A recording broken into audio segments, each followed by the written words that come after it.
आज पूरे देश के अंदर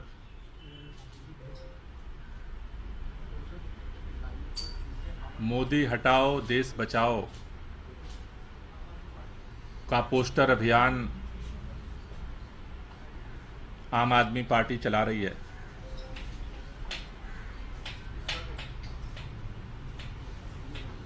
अभी अलग अलग राज्यों से जो सूचनाएं आई हैं उसमें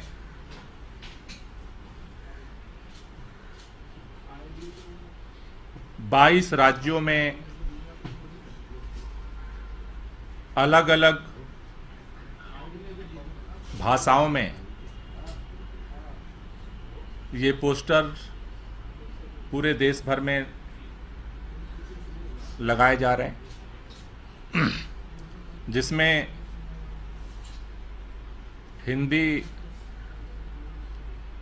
अंग्रेजी के अलावा पंजाब के अंदर पंजाबी भाषा में पोस्टर लग रहे हैं, गुजरात के अंदर गुजराती में पोस्टर लग रहे हैं, बंगाल के अंदर पोस्टर लग रहे हैं, उड़ीसा, आसाम,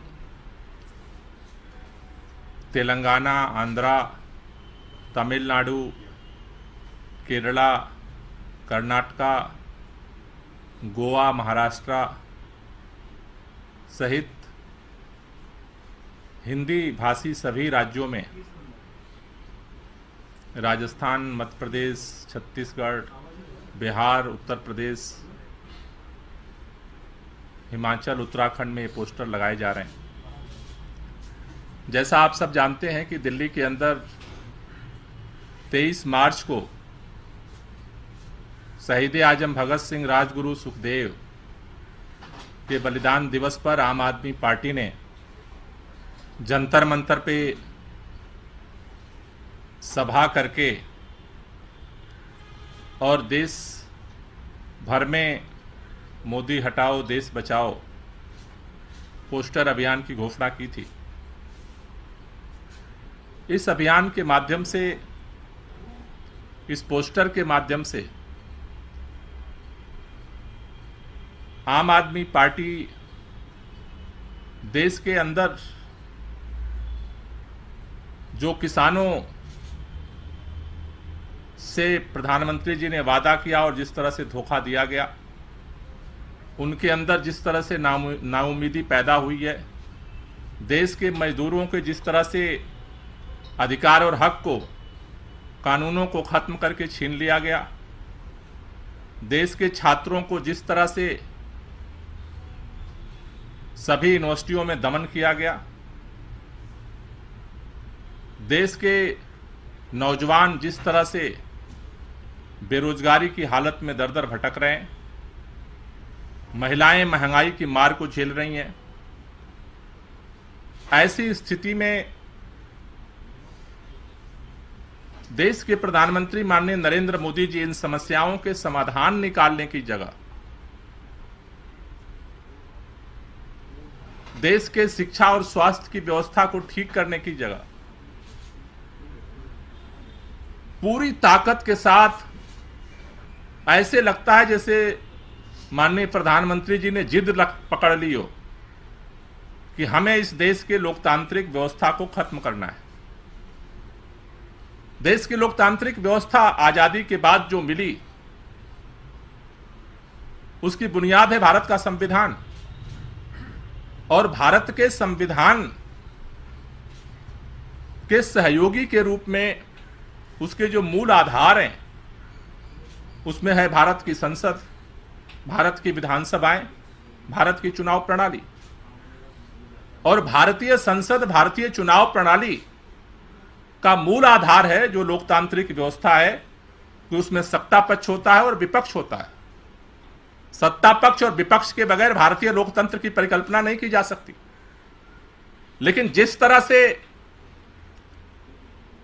प्रधानमंत्री जी की जिद है कि हम विपक्ष विहीन सत्ता को संचालित करेंगे, मुझे लगता है कि भारत की पूरी लोकतांत्रिक प्रणाली और भारत के संविधान पर यह प्रहार है। भारत के अंदर स्वतंत्र एजेंसियां बनाई गई जिससे कि कोई भी आमतौर पर सत्ता तंत्र के संचालन के साथ साथ अगर कोई भी जांच की जरूरत पड़े तो स्वतंत्र एजेंसियां इसलिए बनाई गई कि स्वतंत्र रूप से जांच होके सच्चाई सामने आ सके और न्यायालय अपना स्वतंत्र निर्णय ले सके। लेकिन जिस तरह से एजेंसियों की स्वतंत्रता को खत्म करके अपने मुट्ठी में करने की कोशिश हो रही है, वो भारत के अंदर निष्पक्ष जांच प्रणाली के विश्वास को तोड़ रही है। भारत की न्यायपालिका पर भी जिस तरह से दबाव बनाने की कोशिश हो रही है और जिस तरह के घटनाक्रम अलग अलग जगहों से आ रहे हैं, जिस तरह से चुनाव आयोग को अपने हिसाब से संचालित करने की कोशिश हो रही है, तो ऐसा लगता है कि प्रधानमंत्री जी जिस देश की तरफ बढ़ रहे हैं कि देश के अंदर लोग बेरोजगार घूमते रहें, किसान परेशान रहे, मजदूर परेशान रहे, महंगाई बढ़ती रहे, लेकिन पूरा भारत हमारी मुट्ठी में होना चाहिए। ये जो पूरा भारत को अपने मुट्ठी में करने का जो मिशन है, जो इस देश के अंदर जिसको हम तानाशाही कहते हैं, दुनिया के अंदर कई देशों में जिसका प्रयोग हुआ, इस तानाशाही के रास्ते में विपक्ष भारत के अंदर की अलग अलग पार्टियां जो सवाल उठाती हैं, आज उनके आंख की किरकिरी बनी हुई है और उनका मिशन है कि एन केन प्रकारेण सारे संवैधानिक तंत्र को, लोकतांत्रिक बुनियाद को खत्म किया जाए। ऐसे में देश के लोगों को जब 9 साल पहले माननीय प्रधानमंत्री अच्छे दिन के वादे के साथ जब देश के सामने आए थे, लोगों को शायद उम्मीद थी कि कुछ नया बदलाव होगा, लेकिन अब देश में अंदर ये बहुत ही पीड़ा के साथ एक तड़प महसूस हो रही है कि जब तक अगर देश के प्रधानमंत्री वर्तमान नरेंद्र मोदी जी बने रहते हैं तो भारत का संविधान, भारत का लोकतंत्र, भारत का भविष्य खतरे में है। लोगों की समस्याओं का समाधान नहीं होगा, कोई कल किसी का सुनने वाला नहीं बचेगा, क्योंकि इतनी बड़ी शिद्दत के साथ किसानों ने आंदोलन किया। 1 साल तक जाड़ा, बरसात, गर्मी, सड़क पर पड़े रहे। जब उनसे वादा करके देश के प्रधानमंत्री पूरा नहीं कर रहे हैं तो किसकी आवाज सुनी जाएगी? विपक्ष को कुचल दिया जाएगा, फिर पूरे देश में सन्नाटा होगा और पूरा भारत अपनी मुट्ठी में होगा। मुझे लगता है कि ये हमारे पूरे स्वतंत्रता आंदोलन की जो विरासत है उसके ऊपर हमला हो रहा है और इसलिए अब एक ही मात्र विकल्प बचा है कि अगर इन सब चीज़ों को बचाना है, भारत के अंदर किसानों की, मजदूरों की, छात्रों की, युवाओं की, महिलाओं की समस्याओं का समाधान चाहिए, तो मोदी जी के प्रधानमंत्री रहते इसका समाधान नहीं मिल सकता है। देश किसी के जिद पूरा करने के लिए नहीं होता, सत्ता संस्थाएं किसी की जिद पूरा करने के लिए नहीं होती हैं। आज ऐसा लगता है कि प्रधानमंत्री जी जिद पर उतर आए, लेकिन देश को समाधान चाहिए और इसलिए पूरे देश में जो दिल्ली से नारा उठा था, मोदी हटाओ देश बचाओ, आज पूरे देश में शहरों में इसके पोस्टर लग रहे हैं। इसके अगले चरण में 10 अप्रैल को देश भर के जितने यूनिवर्सिटीज़ हैं, सभी विश्वविद्यालयों में ये पोस्टर कैंपेन चलाया जाएगा, जहां पर छात्रों के साथ मिल करके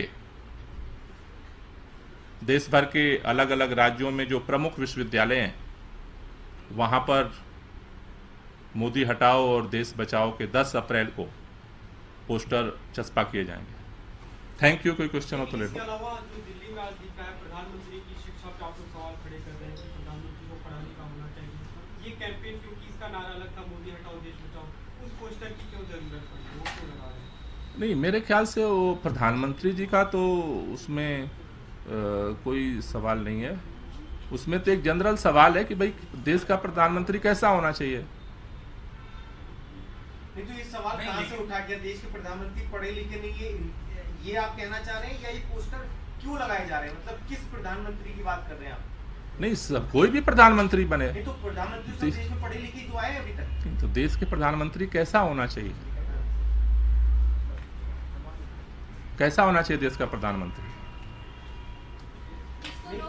नहीं, लेकिन पिछले एक हफ्ते से लगातार जिस तरह से मुख्यमंत्री अरविंद केजरीवाल सीधे प्रधानमंत्री को, नरेंद्र मोदी को हमला कर रहे हैं, उनके नाम को लेकर बार बार ये कहा जा रहा है, तो क्या इस पोस्टर से सीधा ये संदेश जा रहा है कि आप प्रधानमंत्री नरेंद्र मोदी पर अटैक कर रहे हैं? नहीं, ये तो एक सामान्य सा सवाल है। अब वो भारतीय जनता पार्टी के लोगों को क्यों लग रहा है कि उन्हीं के प्रधानमंत्री पे अटैक हो रहा है? ऐसे क्या बात है? अभी पता चला कि वो प्रधानमंत्री जी के यहाँ से शायद पीएमओ से फोन आया होगा, कोई पुलिस का दरोगा आकर के पोस्टर फाड़ रहा था। अरे भाई, एक सिंपल सा सवाल है कि क्या देश का प्रधानमंत्री पढ़ा लिखा होना चाहिए, इसमें किसी के खिलाफत की क्या बात है, मेरे समझ में नहीं आ रही। गोपाल जी, ये सवाल है क्यों? ये सवाल आप जो लगा रही हैं आम आदमी पार्टी, ये सवाल पैदा क्यों हो रहा है? सवाल पैदा इसलिए हो रहा है, आगामी लोकसभा चुनाव तक अलग अलग सवाल जो है वो रखे जाएंगे कि भाई देश का अगला लोकसभा का चुनाव है, उसमें देश में प्रधानमंत्री जो बने वो कैसा होना चाहिए, वो क्या क्या करना चाहिए, अलग अलग सवाल उठाते रहेंगे। यानी कि अरविंद केजरीवाल जो प्रधानमंत्री नरेंद्र मोदी का नाम लेते हैं, ये आपकी कैंपेन उससे जुड़ी हुई नहीं है? भाई, पोस्टर तो साफ लिखा हुआ है, उसमें कोई बुझने और बुझाने की बात ही नहीं है, ना आगे की ना पीछे की। उस पर एक लाइन लिखा हुआ है कि भाई क्या देश का प्रधानमंत्री पढ़ा लिखा होना चाहिए। तो इस तरह के सवाल आगे और उठते रहेंगे। गोपाल जी, बहुत सिंपल सा सवाल ये है कि क्या अरविंद केजरीवाल जो सवाल उठाते हैं, ये कैंपेन उससे जुड़ा हुआ है या नहीं? जो पोस्टर में लिखा हुआ है वो सिंपल सा है, जिसको जो जैसा समझ में आए वो कहते हैं जाकी रही भावना जैसी और हरी मूरत देखी तिन तैसी, तो वो तो अलग मैटर है। आपने कहा भाजपा वालों को लग रहा है कि उन्हीं के प्रधानमंत्री पर अटैक हो रहा है, लेकिन प्रधानमंत्री तो पूरे देश के हैं और उसमें सीधा भाई कोई भी प्रधानमंत्री हो, प्रधानमंत्री कैसा होना चाहिए, सिंपल सी बात है। वो पहले भी सवाल था और आज भी है। हर चुनाव में हम ये मंथन करते हैं प्रधानमंत्री कैसा होना चाहिए।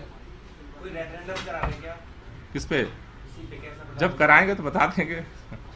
सर, जहांगीरपुरी में शोभा यात्रा निकाली जा रही है, पुलिस की इजाजत थी नहीं, ऐसे में हंगामा बढ़ने के आसार ज्यादा हैं। आपका इस टॉपिक पे क्या? एक साल पहले भी हिंसा हुई थी। नहीं, मुझे लगता है कि कानून व्यवस्था को बनाए रखना और हर त्योहार को शांतिपूर्वक मनाने का अधिकार सबको है। तो मुझे लगता है कि रामनवमी पूरे देश में लोग धूमधाम से मना रहे हैं और शांतिपूर्वक मना रहे हैं।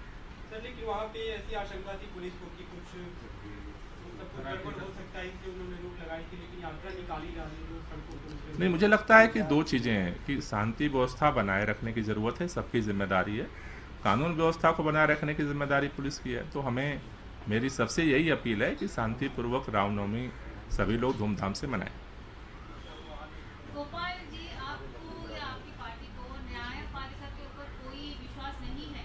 क्यों है? पूरा है। तो जैसे आप जैसे कोर्ट में जाते हैं, बार बार अपील करते हैं, तो आपका जो इतने सारे मामले हैं कोर्ट में है ना, तो आप इसमें प्रधानमंत्री जी को क्यों फंसे हैं? किस चीज़ में? ऑन अरेस्ट, ऑन दिस, आपने कहा कि विपक्षहीन सत्ता वो रूल करना चाहते हैं, तो अगर कोर्ट का जो रेमेडी अवेलेबल इसमें कोर्ट कहाँ से आ गया? हम तो प्रधानमंत्री जी का जो मिशन है, हम तो उस पर बात कर रहे हैं। कोर्ट में जहाँ जहाँ मामले हैं, मुकदमे हैं, कोर्ट में हम उस तरह से अपनी लड़ाई को लड़ रहे हैं, कोर्ट में अपनी बात को रख रहे हैं।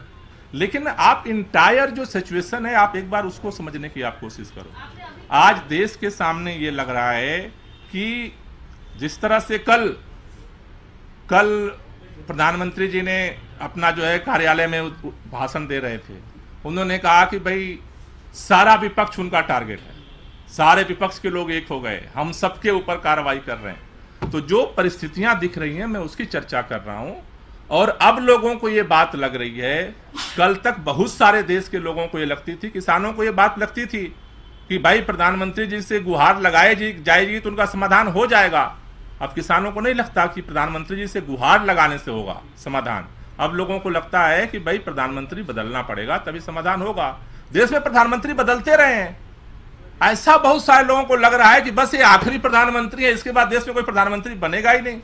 भाई जब प्रधानमंत्री बनते हैं देश में और वो काम अगर उनसे नहीं होता है जनता की इच्छाओं के अनुरूप तो बदले जाते हैं। अब देश के लोगों को उम्मीद नहीं है कि 9 साल में अगर वो किसी समस्या का समाधान नहीं कर पाए, किसानों के, मजदूरों के, नौजवानों के, छात्रों के, तो वो अब 1 साल में अब बदलाव की बात सोच रहे हैं। Okay, thank you. आप